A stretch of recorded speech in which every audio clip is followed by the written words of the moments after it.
बच्चों को राहत देने वाली खांसी की सिरप अब उनकी मौत की वजह बन रही है। मध्य प्रदेश और राजस्थान में कफ सिरप से जुड़ी मासूमों की मौत के मामले ने पूरे देश को झकझोर कर रख दिया है। दोनों राज्यों में अब तक मिले आंकड़ों के मुताबिक 11 बच्चों की मौत के बाद स्वास्थ्य विभाग में हड़कंप मच गया। इस मामले में राष्ट्रीय रोग नियंत्रण केंद्र ने जांच भी तेज कर दी है।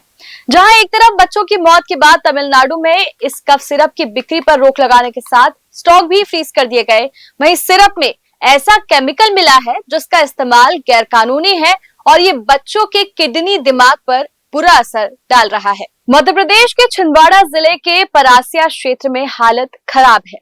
यहाँ वायरल फीवर से बीमार बच्चों की मौत का सिलसिला जारी है। ताजा घटनाक्रम में 3 और बच्चों की मौत हो गई। इससे अब तक कुल मृतकों की संख्या बढ़कर 9 पर पहुंच गई है। इससे पहले 6 बच्चों की मौत हो चुकी थी। परासिया एसडीएम शुभम यादव ने बताया कि हमने 1420 बच्चों की लिस्ट बनाई है जो सर्दी बुखार जुकाम से प्रभावित है। अगर कोई बच्चा 2 दिन से ज्यादा बीमार रहता है तो उसे सिविल अस्पताल में 6 घंटे निगरानी में रखा जाता है और तबियत बिगड़ने पर जिला अस्पताल रेफर किया जाता है। ठीक होने पर बच्चों को घर भेजा जाता है और आशा कार्यकर्ताओं से उनकी मॉनिटरिंग कराई जाती है। जांच में सामने आया कि अब तक हुई 9 मौतों में से 5 बच्चों ने कोल्ड्रिफ सिरप और एक बच्चे ने नेक्स्ट्रो डीएस सिरप लिया था। इसके बाद से स्वास्थ्य विभाग में हड़कंप मचा और निजी डॉक्टरों को वायरल मरीजों को सीधे सिविल अस्पताल भेजने के निर्देश मिल गए। इसी तरह का मामला राजस्थान में भी सामने आया। भरतपुर जिले में 2 साल के बच्चे और सीकर जिले में 5 साल के बच्चे की मौत खांसी की सिरप पीने से हुई। दोनों ही मामलों में बच्चों की मौत का कारण किडनी फेलियर बताया गया। एनसीडीसी ने मध्य प्रदेश और राजस्थान के अस्पतालों और अन्य स्थलों से पानी, कीट विज्ञान दवाओं और सिरप के सैंपल इकट्ठा कर लिए हैं। किसी संक्रमण रोग की संभावना को खारिज करने के लिए इन सैंपल की जांच की जा रही है। राजस्थान मेडिकल सर्विसेज कॉर्पोरेशन ने सिरप के 19 बैच की बिक्री और उपयोग पर रोक लगा दी। वहीं तमिलनाडु ड्रग्स कंट्रोल एडमिनिस्ट्रेशन ने राज्य भर में कोल्ड्रिफ कप सिरप की बिक्री पर तत्काल प्रभाव से रोक लगाई। साथ ही निर्माता कंपनी के कांचीपुरम स्थित संयंत्र में उपलब्ध सभी स्टॉक को भी अब सील कर दिया गया। एक तरफ तो स्वास्थ्य विभाग ने माता पिता, डॉक्टरों और मेडिकल संचालकों को सतर्क रहने की सलाह जारी कर दी है, लेकिन इससे ज्यादा हैरान करने वाले खुलासे जांच रिपोर्ट में सामने आए। सीनियर नेफ्रोलॉजिस्ट के मुताबिक बच्चों की पेशाब बननी बंद हो गई। ये स्थिति ईजी और डीईजी की वजह से शुरू हुई। जांच रिपोर्ट में सामने आया है कि कफ सिरप में एथिलीन ग्लाइकोल ईजी और डी एथिलीन ग्लाइकोल डीईजी मिले हैं।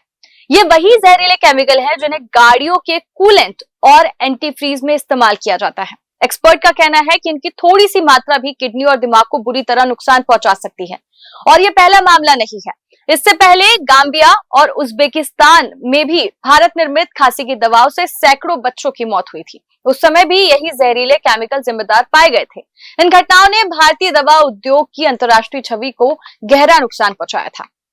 हिमाचल प्रदेश के सोलन और बद्दी क्षेत्र को घटिया और सस्ती दवाओं के उत्पादन का गढ़ माना जा रहा है। यहाँ से बनी दवाएं बड़े पैमाने पर बाजार में पहुंच रही हैं। डॉक्टरों और विशेषज्ञों का कहना है कि ऐसी कंपनियों पर कड़ी कार्रवाई होनी चाहिए। नियमों की अनदेखी कर लोगों की जान से खिलवाड़ करने वाले निर्माताओं और गैर इरादतन हत्या जैसे कानूनी प्रावधानों के तहत कार्रवाई की जानी चाहिए। विशेषज्ञों ने चेतावनी दी है कि परिवारों को मेडिकल स्टोर से सीधे खांसी की सिरप खरीदकर बच्चों को देने से बचना चाहिए और केवल डॉक्टर द्वारा लिखी दवाओं पर ही भरोसा करना चाहिए। एक्सपर्ट्स ने बताया कि वाहन के कूलेंट में मौजूद एथिलीन ग्लाइकोल का सेवन कर आत्महत्या के मामले भी सामने आ चुके हैं। इसके मीठे स्वाद के कारण लोग गलती से भी इसे पी सकते हैं, जो जानलेवा साबित होता है। तो जो दवाएं बच्चों को खांसी और जुकाम से राहत देने के लिए बनी थी, वही अब उनकी मौत का कारण भी बन रही है। मध्य प्रदेश और राजस्थान में हुई 11 मासूमों की मौत भारत की दवा व्यवस्थाओं पर बड़े सवाल खड़े करती है।